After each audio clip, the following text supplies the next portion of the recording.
Okay. Book 3 was good. It wasn't heart-wrenching. It didn't break my old little heart. It didn't make me cry. It was a good book, and it was full of surprises. Welcome to D. Louise Book Series. I'm Christina, K-S-T-I-N-A. This is where we read books, talk about books, no special effects, no theme music, none of that fancy schmancy stuff going on here. So, we had book 1, Remember Love. And we had book 2, Remember Me. Here we are. Book 3, Always Remember. And we have it all. We know about Clarissa and her relationship with the other lady. I forget her name right off the bat. But the two mothers are influential in their families. So we have Clarissa, the Countess of Stanton, or the Dowager Countess now, because her son Devlin has married, and he's married to Gwen, and they have a kid, and she is the daughter of Sir Ifor and Lady Rise. And then we have Ben, who is the illegitimate, he's actually the eldest son, but because he was born out of wedlock, he's the illegitimate one, and he can't inherit anything. However, the family has never considered him as an outsider. They've always treated him as a family member. However, his last name has been different than theirs. So that was a clue to the rest of the world, that while he was included emotionally and all this kind of stuff, he was not 100% part of this family. But they treated him that way, and they didn't think of him as an outsider. And then we have Nicholas, Owen, Philippa, who got married in the last book, and Stephanie, the younger sister, who's flirting with potential suitors in this book. And what we've gotten in all 3 books is an introduction to the characters in the beginning of the book. An introduction of the story, of the family history, of what happened with the father, and what happened with Devlin. So we go through all of that again, and I like reading that parts. I enjoy those parts. And we're coming back home because we're going to have one of those big fêtes, those big plantation parties. The the baking, the pie eating contest, the baking contest, who has the biggest pig contest, shooting the arrows contest, those kind of things. And Lady Jennifer Arden is going to be there, and she's getting a little older in age. She's in her 20s, but she has a condition. She had a condition as a child, and one of her legs is totally deformed. She's confined to a wheelchair, and it's just all right. So a romance forms between Ben and Jennifer, and it's not only the fact that she's in a wheelchair. It's the fact that her family coddled her and protected her whole life and never even attempted to help her pursue anything else. They never helped her pursue anything else. In today's world, there'd be physical therapy, there'd be all this kind of work going on, there'd be creative shooting, there'd be creative, all this kind of stuff. But her family never actually pursued it. They always wanted to keep her safe and comfortable and confined to that chair. And someone would carry her around. And here comes Ben. I mean, she knows but not knows. He's been in the room sometimes. And they get to know each other. And he does something that no one else has ever done. He encourages her to dream. He opens up the floodgates. And at first, she's like, who the hell are you to blah, blah, blah, blah, blah. And then she starts to think about it. And then she starts to consider it. And she starts to pursue it on her own. And it leads to marvelous miracles. So, Um, I want to see what these. I marked all these pages. Uh, to read, and uh, this book was a very, very quick read. Very, very quick read.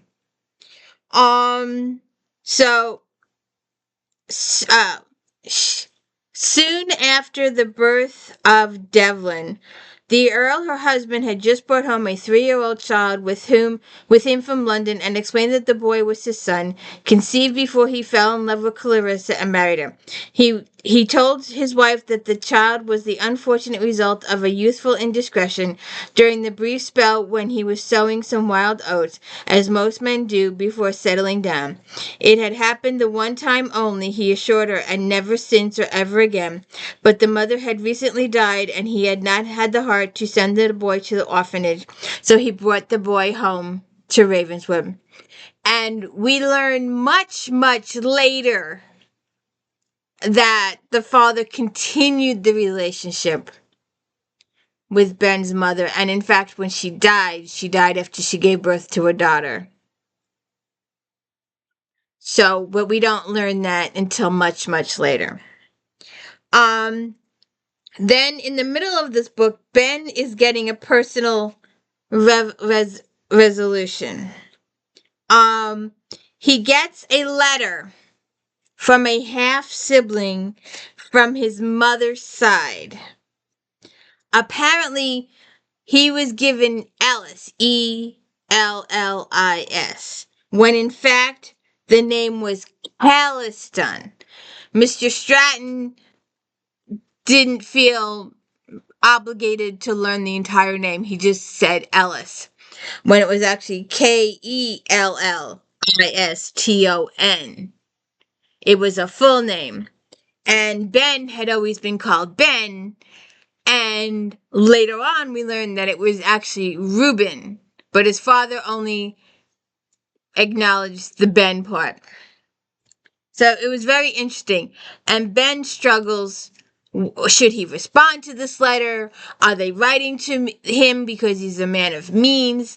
He's not titled or anything, but he does have a few dollars. He's got property.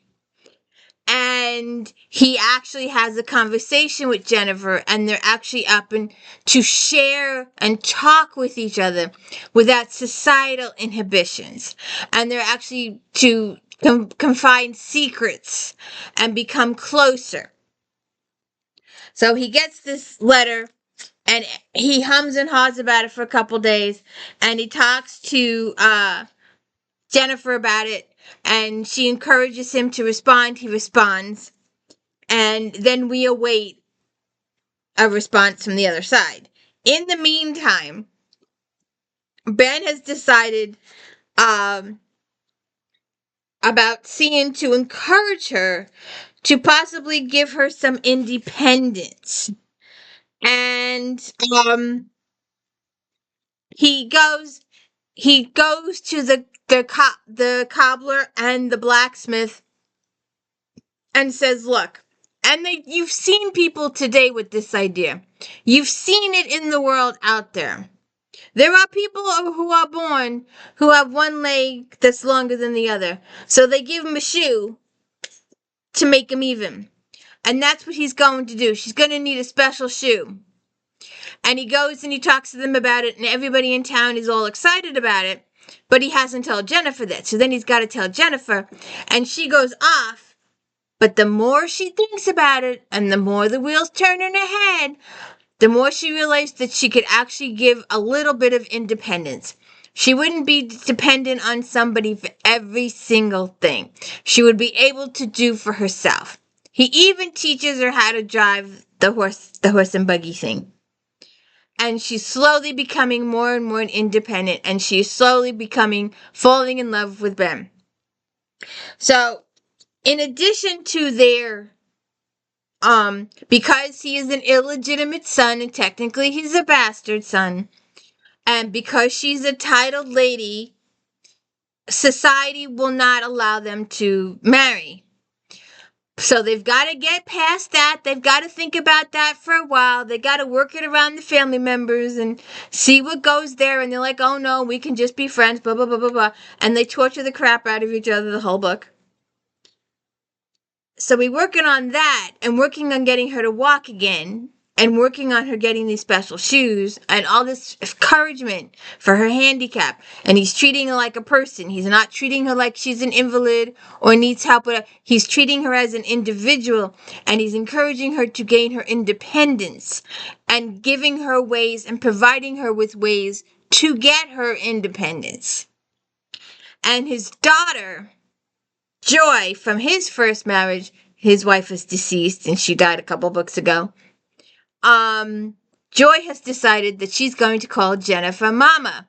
And everybody in the world is hearing Joy call Jennifer Mama. So you're wondering if everybody else's wheels are turning too. Well, maybe this is possible.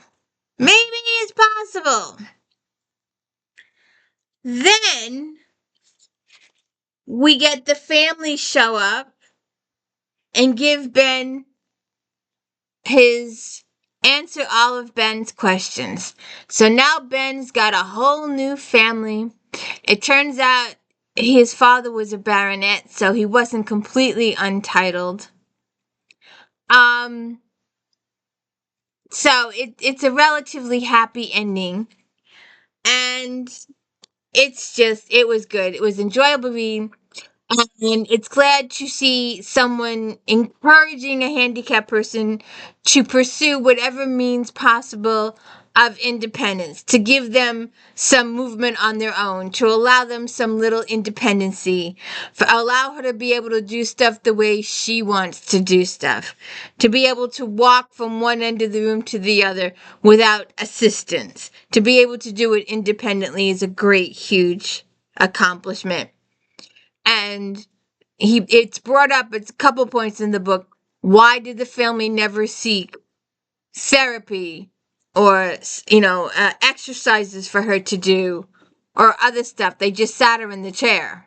They never even considered giving her some therapy or trying some treatment or whatever. And Ben is just opening up all those doors. He's just opening them all up. And it's nice to see that encouragement. And it was nice to have a book not rip my heart out. So, we've done book 1. We've done book 2. We have finished Always Remember. There was not too much conflicts in here.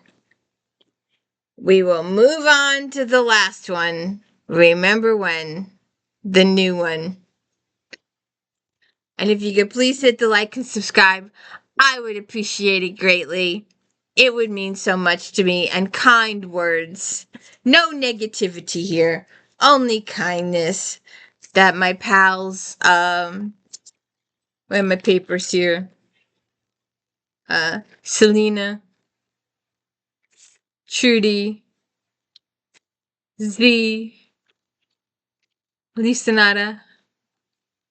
Thank you so much for your kind words. It is most appreciative. And I hope you have a good day.